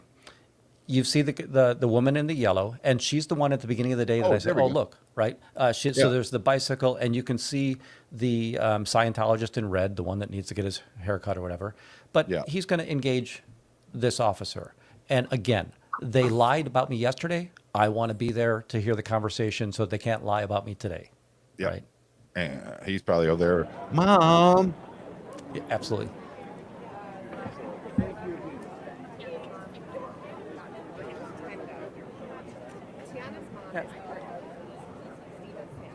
Can I help you? Are you in Rose-colored public? glasses. We're having a conversation here. Why do Are you having? want to be in the conversation? Well, I'm going to say that he's talking about me. I want to see what lies he's telling Talking you. about you. He's talking about a group. If you were with, Oh. them or with her. Okay. He's talking about her. Yep. All right. Right, let's go over here. We'll talk. Again, she needs to make the statement Are you going to go of, someplace else in public? this is an investigation. I understand that. That's a cool. You have Thank you. every I right to appreciate be that. there. It's expensive. It is. It is. But you can. He's excited. He's making headway. Do you notice See, she's got she doesn't rose-colored understand- glasses on, right? Yeah. Looking at the world through. Yeah. That there's no expectation of privacy in public? I don't know what's going on. Uh-huh. But, But, well, do you agree with what I just said? Is there an expectation of privacy in public? So, right, Okay, she's good. blocking me. But you're going to play defense. You're going to play defense? No, but just that, you're making me a little nervous. Just give me How some am I making you space. nervous? You're You approaching- with a gun She doesn't are want- nervous of me? She doesn't want to be approached. Then she shouldn't be in public. No, that's not how it works. Yes, it is how it She works. told you don't go near her. You No, don't go near she her. has no right to tell me where to be in public. Okay, but I'm telling Have you. I committed a crime? Am I being detained? Why are you getting upset? I'm not being. I'm asking questions. No, you did nothing wrong. Oh, look at you body check. Look at you body check. See, now how hard was that? You're so trainable. I really appreciate that. You're so trainable. Yeah, she's fully running interference. They're a human trafficking cult. So he's just handed her propaganda. Yeah, I see that. What part of this police engagement If it requires if that? it finds out, Right? And Yeah. at this point, he makes a statement. We might hear it, but he's going to say, they hate Dianetics. It's like, yeah, that has zero to do with why you're here, folks. No, People's think crimes. Tell us what our crimes are. Pause it for 1 second there, Paul. Okay, Becky wants to know, do they need to say they are investigating? Well, here's the thing. At some point, they need to advise you that you are obstructing. and that you cannot be in a certain situation. Otherwise, how do you know that you're potentially violating the law? And that's the problem here, is they're admitting you're not violating the law. We're just going to violate your rights and stop you from being able to do what you are constitutionally allowed to do. This is literally textbook 101 on this, folks. This is how that it makes the Chicago Police Department look like they are safe pointed or they are in collusion with Scientology. Well, not the entire one, because here we have the young officers that were there and they're like, hey, look, this guy's not violating any rights. But now you have this bike officer here who for some reason has found that she doesn't like you or she doesn't like the other person. Nana, is it Nana that was there? Nana? Never in Nana. Yep. Yeah, So Never in Style Nana. A1, Style Audit 1A was there. Never in Nana And was there. so they're somehow they're saying she's concluded that you guys are there for no good. You're causing a disturbance, or how, for one reason or another, she's just not happy with what you're doing, and she's not happy with anything that's going on. And so what she's got the other officer running defense for her to keep you from being able to hear what they're saying about you. And now it looks like she's taking actual propaganda from Scientologists about what's about what they do. She's clearly doing things that she shouldn't be doing. Now, I would take the propaganda, yes, but I wouldn't be, if I'm not actually investigating a crime, there's no reason why you can't be there to hear it. Now, if he's got something private to say, step inside that building right behind you, and that's private property. Otherwise, there's no expectation of privacy out there. Absolutely. Now, there's a couple of things that we're going to find out. This officer has a pretty full jacket. How would I better explain? She has complaints against her. She has a lot of citizens' complaints against her. Probably has a disciplinary record within the department as well. Is that what you're trying to say? Absolutely. And one of those, we talked about this earlier, one of them is she accidentally discharged a firearm. That is one of the complaints against her. And I have to imagine that has to be one of the most egregious things that an officer can do. That is so reckless and so careless. If you accidentally discharge a firearm with the amount of training that you go through as a law enforcement officer, there is something wrong there, because you either have that firearm out at a time when you shouldn't have it, or you're not taking the proper precautions to make sure that you don't do that. All right, what'd you find? What did you find there? Oh, the wife came in. I was like, what's going on? Apparently I'm getting loud. Oh, well, they'll deal with it. But So- that's the fact here. Yeah. This goes on for a little bit. And I'm going to tell you that. Was it pissed her during roll off. call that it was an accidental discharge? Right, yeah. During roll call. J-Bot, that's awesome. I love that. If that's true. How does this officer still have their badge? Right. Is Absolutely Chicago that hard up for officers that an officer in roll call accidentally discharges their firearm and still has their badge? Yeah. This feels like bad cop. Oh my gosh. This is like Barney Fife almost. Now, Well, Barney had to keep his one bullet in his Yeah, chest the one pocket. Remember? There you go. awesome. Love that. I was wondering when you were going to chime in, Chad. I know, right? Got to head over to the barber. I'm going to say that I think that I pissed her off, right? I put a bee in her bonnet when I wanted to keep recording the conversation, right? So I'm not doing myself any good here, but I haven't done anything illegal, and there is, it's a bias in order for her to make a judgment of that nature, right? There you go. Indigo's yes, they have a lack of applicants, so they lowered their standards. It's caused a lot of issues on the force. Well, the Chicago brought this on themselves with the way that they've handled things with their department. Correct. And now they're having a lack of competent people applying to the department, or a lack of people applying, period. How many did they lose that went right across the state line into Indiana because Indiana said, hey, guess what? We're not going to put you through the same garbage you're being put through there. So that's on Chicago for how they've handled this. Now they're paying the price for it. This is really, really interesting. So what happens from this point now? So I don't care about Dianetics. I care about human trafficking. I care about child abuse. I'm responding to he just said, Yeah. these people just hate Dianetics. It's like, woe is us, right? And again, I've explained to him it's child trafficking, it's human trafficking and child abuse that I'm against. Oh, and J-Bat just put the link up to it. J-Bat, you are awesome. Oh my God. I love my mods. I will say that I see. we've had fun with there's been all kinds of issues. I feel very safe with my mods because I go through engagement. I can't watch chat while an intense situation like this is going on, or while I'm trying to educate somebody on the sidewalk. And I think it's incredible. I love that these people have my back. They know who and how to call when things happen, or if anything went sideways. They know how to keep things calm in the conversation, because it's in my opinion, it is very important to me that I am present on the street when I'm in these situations, right? Things can go sideways very fast if you're not truly paying attention to what's going on here. You know, and the thing is, that's exactly how I feel about my mods. They are literally the first line of defense that we have. And I don't think people realize just how important it is. I'm going to pull something up real quick here so everybody can see it. Is this Kimberly Otten that we're talking about? It is. Okay. 7988. I think that if they give you a badge number, it's 798. Let's take a look here.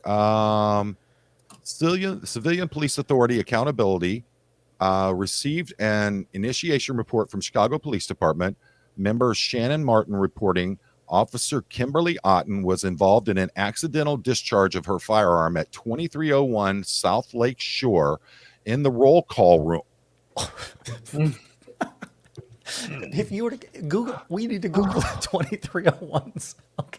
Where Officer Otten unintentionally discharges a firearm while attempting to put on a duty belt. Wow. Put on a duty belt. Hey, sorry guys. Oops, my bad. They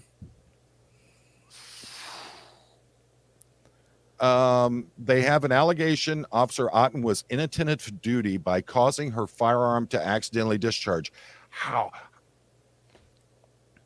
I don't understand how that happened. Okay, let's see. Disciplinary recommendation. Received various awards. Received a reprimand in 2023 for medical role failure to report. So COPA is the civilian. Chicago is so corrupt that they have an outside of the police department, there is a civilian group that COPA is a civilian group that investigates these crimes. Oftentimes, if it gets to the point where they want to move forward, it then moves back into internal affairs. So it can get killed if the police want to kill it, they can kill it. Yeah, I mean, they missed right here. Disobedience of an order or directive, whether written or oral. Well, you know, one of the biggest orders you're going to have as it pertains to your firearms is the proper handling of firearms. Let's see here. They got that one right. Okay. Unlawful or unnecessary use or display of a weapon. Don't you think that would be an appropriate thing there? My goodness. What did they actually do in this? I don't see what they actually did in this case. Yeah, I'm not sure. I wouldn't know how to read that. But that's why we have that's our just Fat sad. Grammys and Monas of the world, right? Oh, she got a 1-day suspension, says J-Bat. Nice. Wow. Wow. So this again. Now, I'm going to tell you that, and I think that the police are entirely, they're 100% great or 100% terrible. There are very few middle of the road police. I think that every other interaction that I've had over these 2 days, incredibly reasonable. You know, I'll give you the female officer the first day, maybe out of her depth, but didn't really violate my rights. Well, that's true. I made the point of she looked like a deer in headlights. Yep. She's probably very new, and they put her out on the festival because it's going to be an easy training ground right there. So basically, all you got to do is you just got to keep an eye on things, make sure nobody's tearing stuff up. But the thing is that she did the right thing. She called in a supervisor, let the supervisor make the decision, which you'll see that in officers who are either not good at doing their job, new on the job, or afraid to make a decision on their own, as they'll usually call for a sergeant to make the decision for them. And that sergeant came up, that sergeant made the right choice. I would have done the exact same thing. I would have said, look, we've just got to advise you of this. This is what you can't do. Please don't do this. And you're doing nothing wrong that I can see at this time. And that should have been the end of it. Day 2, you're going to have a different squad coming in there. You're going to have different people that are going to be working with you. But you've had officers who have been very good in how they've been handling it. It seems like the officer here, Officer Otten, appears like she's interjecting herself into this. So, and you'll find officers that no matter what, they've got to make sure that they've got to be in on top of everything. So, wow. Okay, There's something else that's going in the background, and Pinche's alluded to it. One of my moderators is Ellie, and I know that Ellie is a lightning rod, and you can have anybody can have their beliefs of it. Ellie called Joe Cool. Joe Cool is a First Amendment auditor. He is phenomenal. The police, more than even William Good, when Joe Cool shows up, the police back up, because he knows that they know that he's not going to take any shit, and he puts a lot of sorry for the language. He puts a lot of pressure on them, and I know Joe Cool as well. I called him because I'm a little bit nervous. I was like, hey, listen, things are going sideways here. Can you get down here? And again, we talked about this earlier. Mods are invaluable to us because they're getting the word out that says, hey, we might need to close ranks and circle some wagons here, right? Absolutely. I'd love to get Nasty Nathaniel in on this. You know, he's a friend of mine, and he's someone I respect in this space of First Amendment auditing. I think Darth Weaver has an excellent point here. What would they do if a citizen discharged a firearm by mistake? That person be in handcuffs, probably going to jail. But you only go to jail for one day, right? Yeah, but there's a big difference. If you're a cop and you go to jail, you ain't a cop. So, I mean, that's my goodness. Let's see. Oh, and the Indigo's got a good point here. ACLU of Illinois is a great resource that compiles Illinois law and previous court cases to protect your rights to a protest. That is, yeah. Thank you, Indigo. I'm going to definitely look at that. Now, things get the reason that I'm really getting worried right now. So they're talking and great, nothing's happening here, but we're going to start hearing things. And this takes 15 minutes to play out, so I don't know if we really want to watch the whole thing. But I'll explain to you that let's see if we can just even get up to the phone call. Tell us what our crimes are. Cult. No, you did nothing wrong. Oh, look at you body check. Hold on. Look at you body check. See, now how privacy. I don't know what's going on. So See, now this they're is going one of to... those- This is one of those things I see is I'm going to literally walk in front of you, but you touched me. Right. That's the kind of thing I see with those. Yes. So, yeah, it's a good thing you had 2 cameras going at one time. Now, and I'm going to say that the other cops, I'm going to say that they're not going to go against a cop in public. Traditionally, they're not going to go against a cop in public. They're not exactly thrilled by what's going on, and I've confronted them a couple of times. Sorry about that. But see, that's got to be a Chicago thing, because I've seen it many, many times where officers have been called out by other officers on scene, and I've done it myself. So that might be something with Chicago. It might be something, in different departments, but a lot of departments that I've seen, I know officers who will call out another officer if they're wrong on a scene. So, and I have seen that, and right, we've seen plenty of First Amendment videos of that nature. I wouldn't say it's not a default behavior in Chicago. Just said? Is there an expectation of privacy in public? No, there isn't. Okay, good. But you're going to play defense. You're going to play defense? No, but just that, you're making me a little nervous. Just give me How some am I making you space. be in public? Look at I like that. You're making me a little nervous. Awesome. Okay, see Pretty the uh, tough guy. officer standing there who keeps looking away. Yep. That's a very intentional thing. I'm just standing here. I'm not looking at you. I'm not hearing what you're saying. He's very much attuned with what you're doing. but he's trying to make it look like he's not involving himself. Look how they're pulling ranks now, where you've got the one officer who's been trying to bird dog you and Right. keep you from the other officer, and now you have another one stands up there and is going to be part of it as well. Gotcha. So right now you see the top of somebody's head. Mm-hmm. A little bit earlier we saw on the bike racks, I told you, hey, look at this guy. He kind of makes, and you see this other angle. My hand Yep. is up in the air because this guy's trying to block me from the conversation. And I just show, hey, are you this tall, jackalope? Right? So that's what's going on here. Let's see if we'll. But you can see How tall are close you, that tough is, guy? Right? So here's a cute fella. How much proximity am I allowed? So, right, the complaint here is that I've been in people's spaces all day, and the police just watched somebody step on my foot, basically, Mm-hmm. and apparently it's not a crime.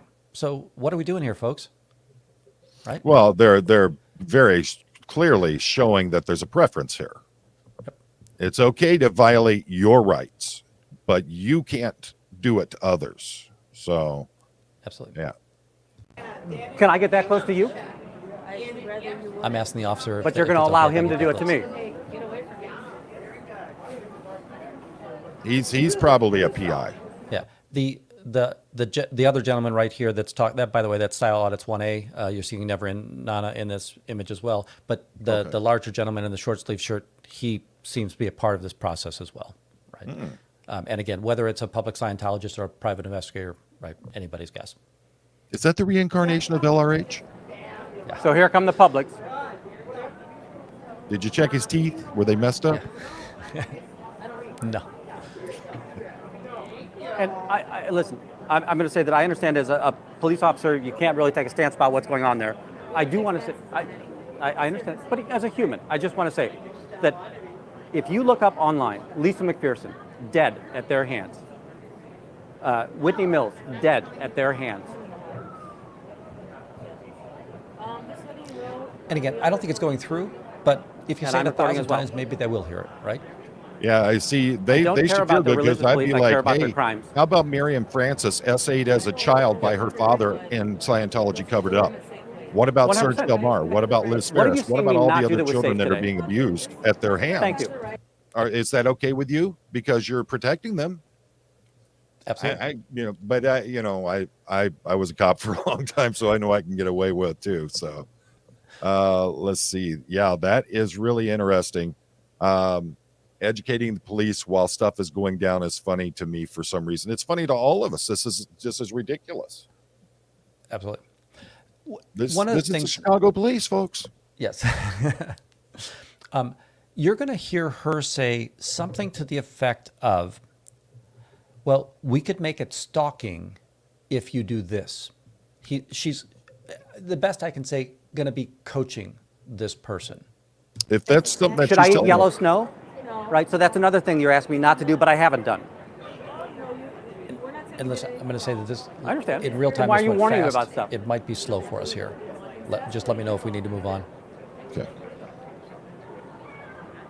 She's trying to think of a crime, right? She's trying to think, what can we get him for? Look how she's covering her mouth. Yes. Like you said, expectation. By the way, we pulled the permit yesterday. They realized they can't kick us off. It's a public event. That's not the problem or the question here. What is the problem? Borderline of harassing somebody is the problem. So did you hear her claim at that point? Mm-hmm. It's borderline harassing somebody. So what I've been Well, doing we is already borderline. know how professional she is as an officer. Right. So And again, borderline means, well, then no crime, right? Yep. it's yeah, it's we when you get on the other side of the definitely border. definitely you need to FOIA her body cam. Yep. 100%. And now the guy in front of us, he was very good about turning his body cam on all the time. My guess is we're going to find some accidental forgot to put my body cams on. But again, that's just another folder in the jacket, right? I would advise contacting the ACLU, taking this footage to them and seeing what they have to say and if they're willing to proceed with anything on your behalf. This is ridiculous. I mean, we have an officer who literally was in roll call, putting her belt on and discharging. I've never heard anything like that. Right. That's how did you do this? Is there a reason why they got you out on bikes? So yeah, There is a part of me that says, was one of your penalties, right? You're a bicycle cop. Explain to me how I harassed him. Do you want to look at 8 hours of video and show that I've done it? Figure it out. I'm not mad at you. I didn't come to you. Why are you raising your voice? Why are you raising your voice? My voice. So the reason you saw I lowered my voice, and because she was raising her voice, the cops all the time keep on saying, "Why are you yelling at me? Why are you mad?" And she was obviously yelling, but she just doesn't want to admit she was yelling. yeah, I'm just having a Make conversation. it sound like I was raising my voice. Uh-huh. I just figured you hear me from over here. Okay. But Tell me the crime. I didn't say anything to you. I didn't come up to you. I didn't tell you to leave. Nothing. Yep. I'm trying to have a conversation with him. So wait, she didn't tell me to leave, so therefore I couldn't have been obstructing, Harassing. right? Well, I couldn't have been obstructing. Here's another thing. She clearly made it very clear when you first approached her that she did not want you around her and that she wanted to have a private conversation with this person. So, I mean, the fact is that when she starts questioning you like that, and I believe at some point she did say something about not being there.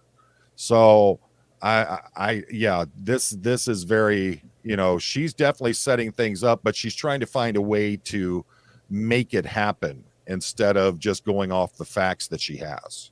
Correct. It's very clear what her actions are. Let's see. Excellent. Wow, that's an interesting statement. Yeah. The male officer told me if I felt unsafe to go home. How about you do your job as a cop?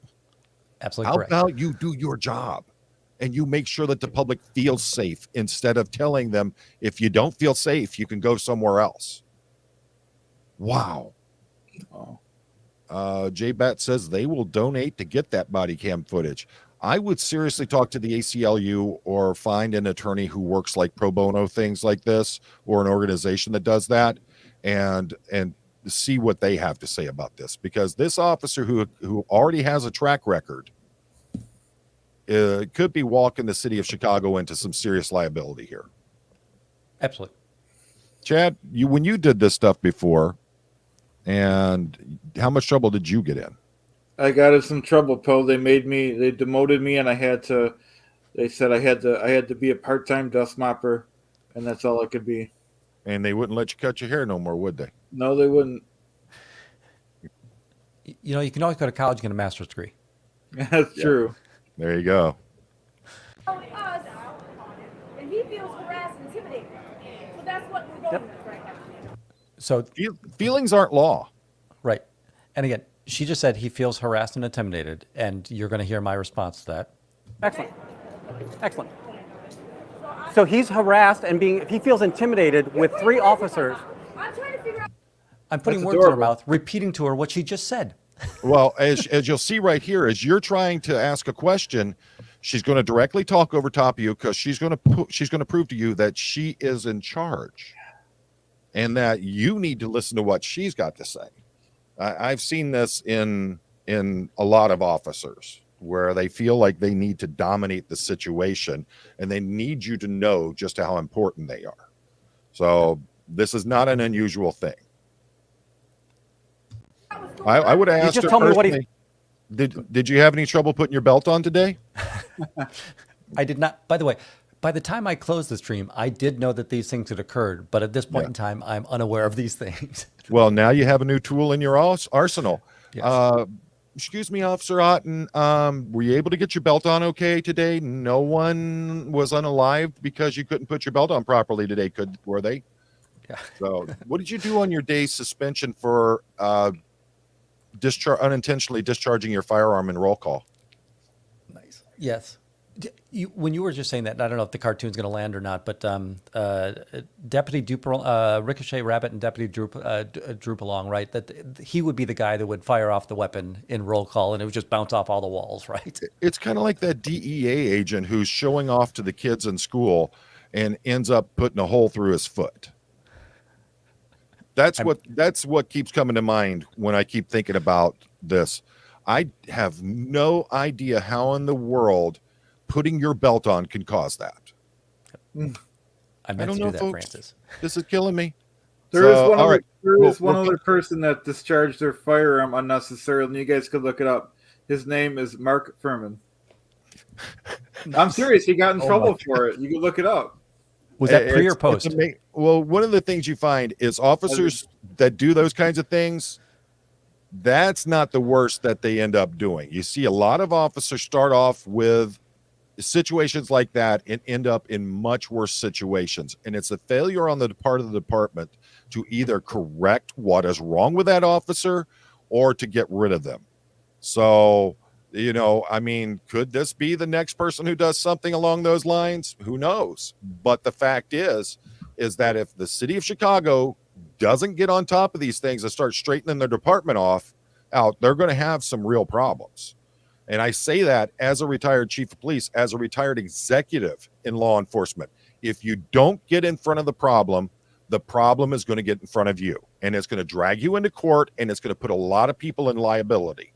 And God forbid that someone is that someone is no longer with us because you failed to deal with an officer who can't do their job properly or weren't competent to do it in the first place. So my plea is to the city of Chicago, get your house in order before it all comes crashing down on you. This is not a joke, but we're heading into the 2-hour mark here. And so what happened with all this?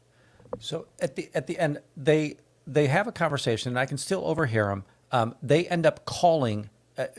I have to guess who they're called. They've either called back to the org, or they've called OSA, or they may have called Joe Cicala, right? I've told you that there's a lawyer here. Okay, yeah. And you can see that they keep on putting the phone between the two of them, and they have these conversations.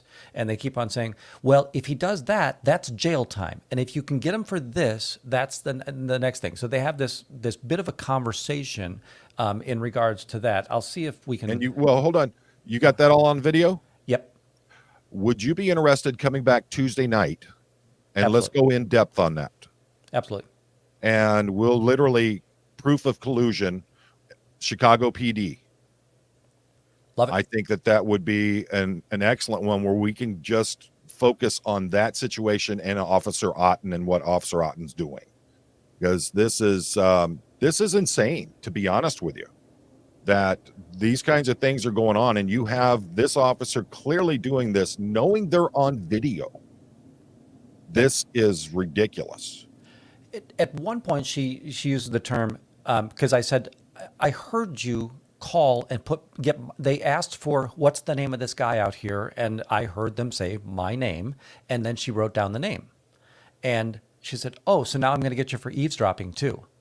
And it's like, oh, okay. Oh my goodness. If this is true, a deputy chief in Chicago just got in trouble for slashing tires? Wow. They got There are problems some- from top to bottom there.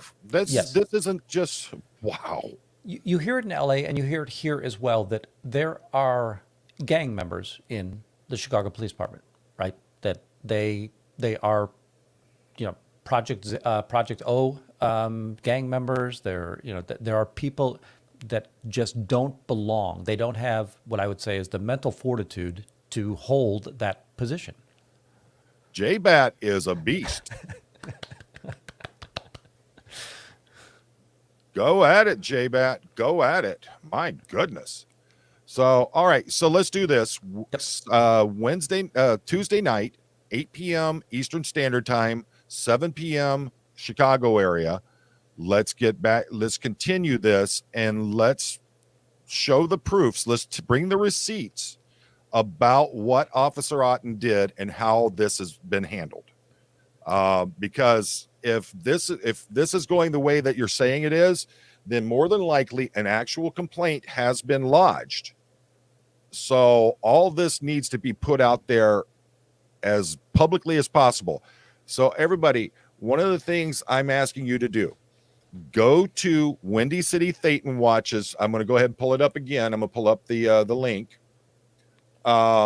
And what I need you to do is make sure that you're sharing this content. Let people see how he is being treated, how his First Amendment rights are literally being infringed upon. How an officer who clearly has had some problems in the past and has been disciplined for it, how they are acting, how they are treating the constitutional rights of a citizen in the city of Chicago.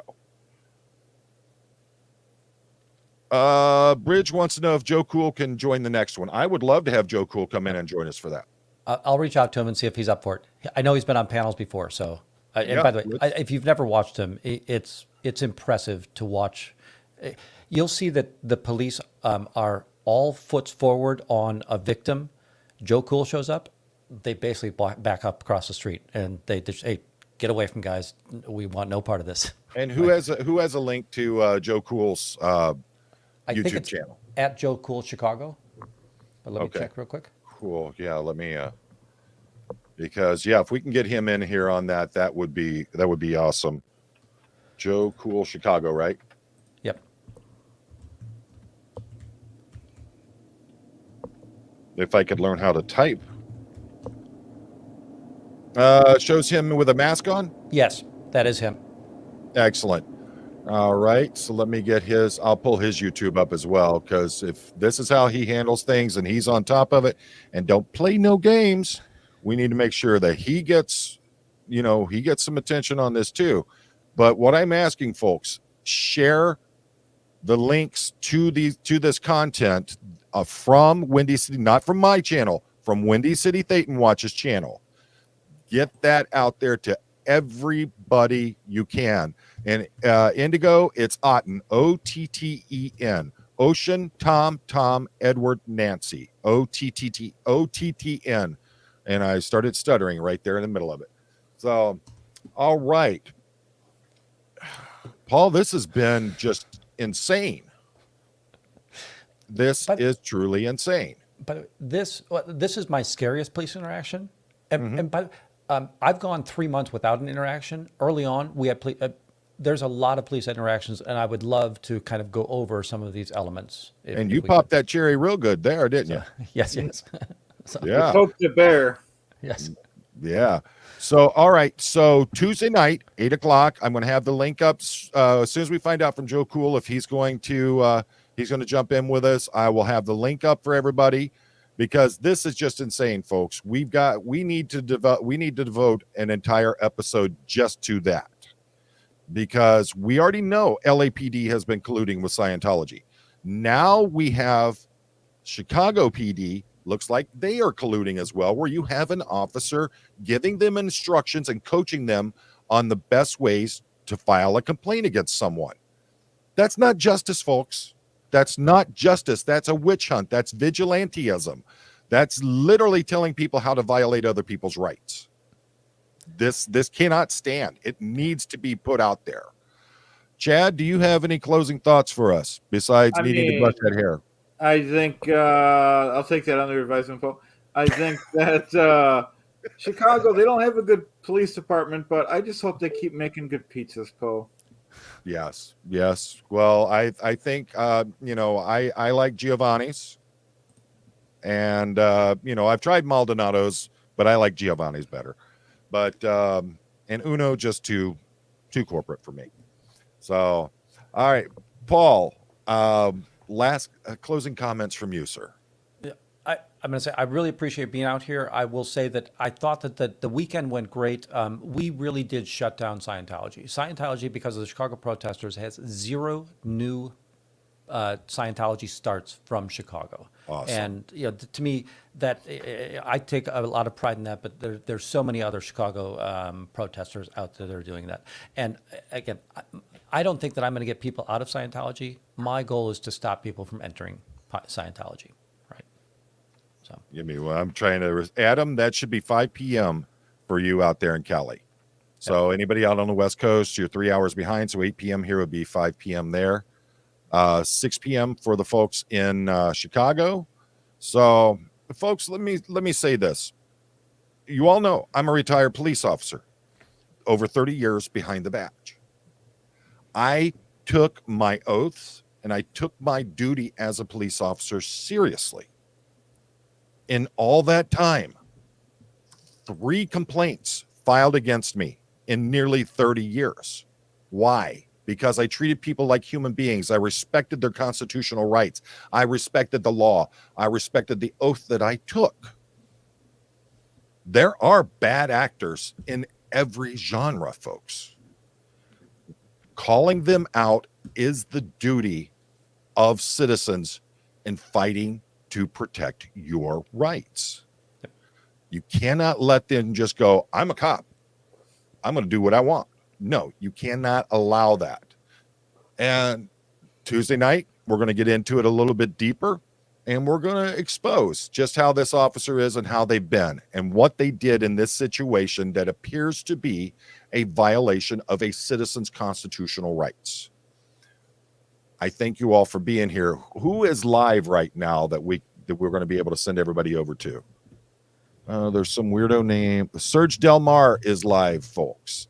I would send him over to this guy named Clearwater Chad, but he keeps stalking me, and I'm just not putting up with that. Well, I am Unfortunately. going live right after this post, so if anyone wants to see Stuttering John, Put your link in there, Chad, so everybody knows it. Okay. okay. I mean, it's I'm getting a TRO. All right, getting tired of this. So, all right, folks. As always, thank you so very much for being here. Thank you for being a part of this. Thank you for investing your time in this.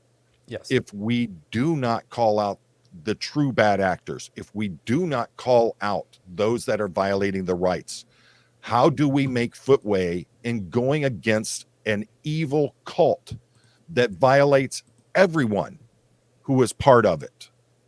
That what they do to children is absolutely ridiculous. What they do to their members is ridiculous, to what they do to the elderly. If we don't start somewhere, we never make ground. The folks in Chicago are doing tremendous work. Now we just need to make sure that the City of Chicago Police Department doesn't violate their rights and doesn't do the wrong thing. And as always, folks, life is short. You get one shot. Make it count.